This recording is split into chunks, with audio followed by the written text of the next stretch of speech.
Hello to Lady Gaga, and welcome to the Billboard Pop Shop Podcast. Hey, Katie, how are you? I'm doing great, thank you. Well, we are chatting today because you're picking up where you left off last year with the Bud Light Dive Bar Tour, but this time around you're heading to Las Vegas. So why did you want to get back out on the Dive Bar Tour, and why Vegas?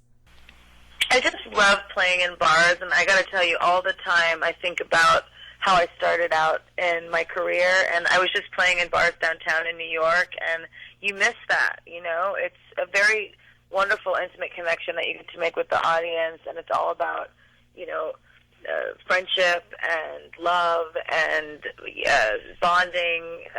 It's incredible. Yeah, I actually got to go to the Silver Lake one last year, and I mean, you seriously were able to connect with everybody in that room. Thank you. Thank you very much. It was an amazing time. I loved performing there, and, you know, it's just one of those things I always tell people, you got to play a dive bar like an arena, and you play an arena like a dive bar. And what are some of your favorite moments from last year's Dive Bar Tour stops? You know, I got to say, when we went to New York and we played at the bitter end, it was a very special night for a couple of reasons. The first being that I got to sing Grigio Girls from my record Joanne to my friend Sonia, who recently passed of cancer. Oh. And I will always cherish that moment. And I know, you know, she's looking down and cherishing it too. You know, she wanted to be on the live stream because she wanted people to know that you can still be strong and have stage 4 cancer. And it was pretty special. And then after me and Mark Ronson went up on the top of the roof, and we sang Angel Down to a giant crowd of people in the streets. And the song is really about the world and about how it's important to be loving during a tumultuous time and caring about, you know, the angel that's down and picking them up. And, you know, it was really special. Everybody was singing in the street. It was awesome. You know, all the songs on Joanne have been really personal to you and obviously are really emotional. You know, how will this year's Dive Bar show be different now that fans have had 8 months with the Joanne album instead of it just being the first time they hear some of these songs like it was last year? Right. Well, you know, the Dive Bar shows last year, they were informed by the fact that the fans hadn't heard a lot of the material yet. So I approached them more like a sort of pseudo-electro pop underground moment, as opposed to just, you know, me at the piano. But this time around for the Dive Bar Tour, I intend for it to be even more intimate than it was the last time. I really want to break the songs down and talk to the audience even more and just, you know, sing the hell out of my songs. Absolutely. And, you know, this Dive Bar Tour is a little different this time around since you're also passing the torch to 2 new artists who will have their own stops. I know those artists are under wraps for now, but can you kind of tease what fans might be able to expect from the other Dive Bar shows down the line? Well, I feel like it's really exciting that this is happening because this Dive Bar Bud Light concept was something that we invented together, and I feel so excited that it's living on. And what I will tell you about these future artists that are playing is that it's a very diverse group. And so, you know, everything that you're seeing at these dive bars are not going to be the same. Not the same types of artists. And it's not connected in any way. It's all about just, like, celebrating diversity. Great. And after your Vegas concert in July, you'll be kicking off your Joanne World Tour on August 1st in Canada. Where are you now in the preparations for that tour? Well, the stage has been designed and is being built, and we have been building the story of the show since the Super Bowl. And we are beginning to sort of delineate, you know, where we want choreography, what songs I'd like to play at the piano. And lighting is a big thing this year.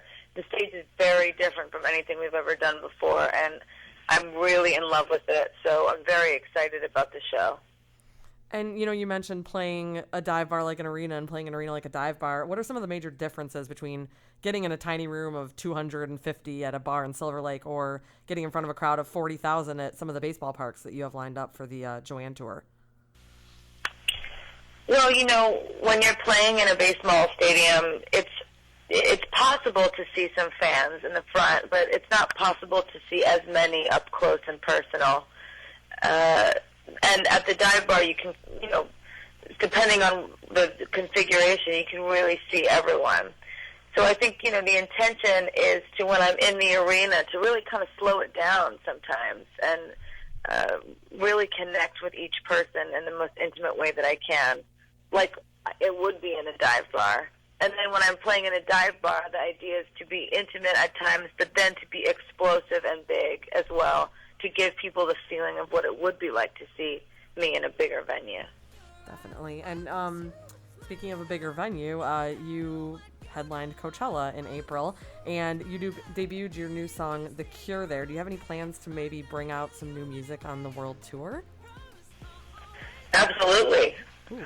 Absolutely. It's going to be really fun, and I'm really excited. And how did Coachella or the Super Bowl halftime kind of inform your preparation for the world tour?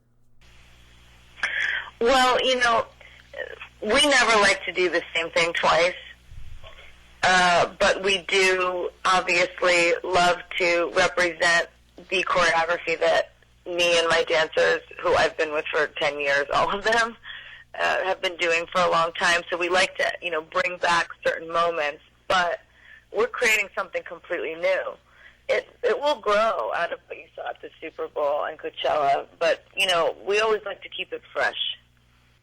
And you've been crazy busy over the past few months between Coachella and filming the A Star Is Born remake with Bradley Cooper. Has getting into the shoes of your character Allie for the movie been inspiring to you as an artist and a performer? 100%. I'm so completely blown away by Bradley's talent, and am so excited to be working with him every day. We just wrapped for the film, and I, have had a couple days to be off set and come out of being Allie. And I have to say, I don't know that I realized how much it affected me becoming her and the movie until it was over. It's been very powerful. It brought me back to another time in my life. It also brought me to a different place because there are some things about her and I that are different. And I'm back now to being, me and focusing on music, which is not something I had to focus on Allie and her music right. for the past couple of months. It's a different thing, but so proud of all that work and really just so honored to be a part of it. The whole team on A Star Is Born was just magnificent. And speaking of that music, there was a lot of iconic music in the 1976 film, including the #1 hit Evergreen. Is the music in your version all original, or will there be some familiar songs maybe? It's all original with, I believe there may be one or two songs that are, covers, but they're not from the original film. Okay. But I don't want to say a lot about the film because I'd really love to save the juice of it for everyone to see. It's very special, and we worked really hard on it all together. Absolutely. And one of the things that that you did get to do for the film was filming concert scenes with big crowds of extras. How was filming concert scenes versus actually doing an actual concert? Well, it's completely different. I'm sure. But the idea is to recreate the alchemy of those moments. So we did. It was fun to make it happen, if that makes any sense. Like to go out there not as myself with Bradley and just create what is a performance moment. And it was so much fun, I have to tell you. That's great. And on a serious note, one of the stops on your tour coming up will be at the Manchester Arena, which will reopen in September, just before your October concert. What will playing that arena mean for you after the tragedy that took place at Ariana's concert?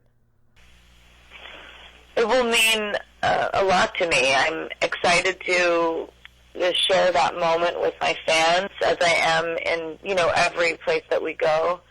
And I think it's important, in every city that I stop in, that we honor that tragedy and be there for one another. And remember that life is precious, and we have to be kind and stick together. Absolutely. And finally, the Joanne album was such a personal one for you. What does it mean to finally be able to get out there and bring these songs to your fans across the world?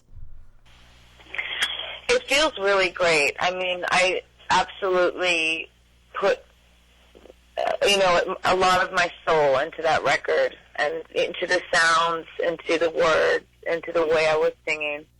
And I'm looking forward to integrating that with my other songs to contextualize it in a way for the fans. I hope they are able to celebrate with me what Joanne is. A woman looking out, putting a hat on, and saying to herself, I'm about to go somewhere because I'm getting out of here. And I don't know where I'm going, but I'm out of here. I'm leaving. I'm not sure what will happen or if I'll even like it, but I don't care because I can't stay here. And I think more than anything, I just want my fans to feel a message of liberation, that they can at any point in time change where they are in their life and move forward. Amazing. Gaga, thank you so much for taking the time to talk with me today, and we'll see you out on the road. Thank you. I can't wait. I bow down to pray. I try to make the worst seem better. Lord, show me the way. Thank you so much to Lady Gaga for chatting with me. It was truly an honor to speak with current pop royalty, and all her answers could not have been more thoughtful and, lovely. Lady Gaga. Lady Gaga. Lady Gaga. Lady Gaga. Gaga. Gaga, rah, rah, rah, ooh la la. Insanity. Yes. Well, we're done. We're just going to retire the show. Yeah. We've had a good run. Thanks, everybody. This has been great. I mean, I don't know. What parting words do you have to say about Lady Gaga? Oh, man. Well, was it everything that you had hoped it would be? Oh, yeah. She was amazing. And, I mean, our listeners just heard that. She's so good. Listeners should know when Katie when Katie was making this interview happen, she did not tell me that it was happening until she knew for certain it was actually going to happen. I didn't think it was real. And then she told me, and I'm just like, what? She's like, I didn't want to tell you until I knew it was going to actually happen because I didn't want you to get too excited. I was like, it's ridiculous. What song do we possibly go out on? We've talked about so many. That we haven't already played. Actually, I know a good one. Okay, that we haven't talked about? Yes, sure. We have not spoken about this yet. I love The Edge of Glory. I'm on the edge. It's like an 80s rock, power ballad. I love that song so much. Okay, cool. Let's do that. See you guys next time. Bye.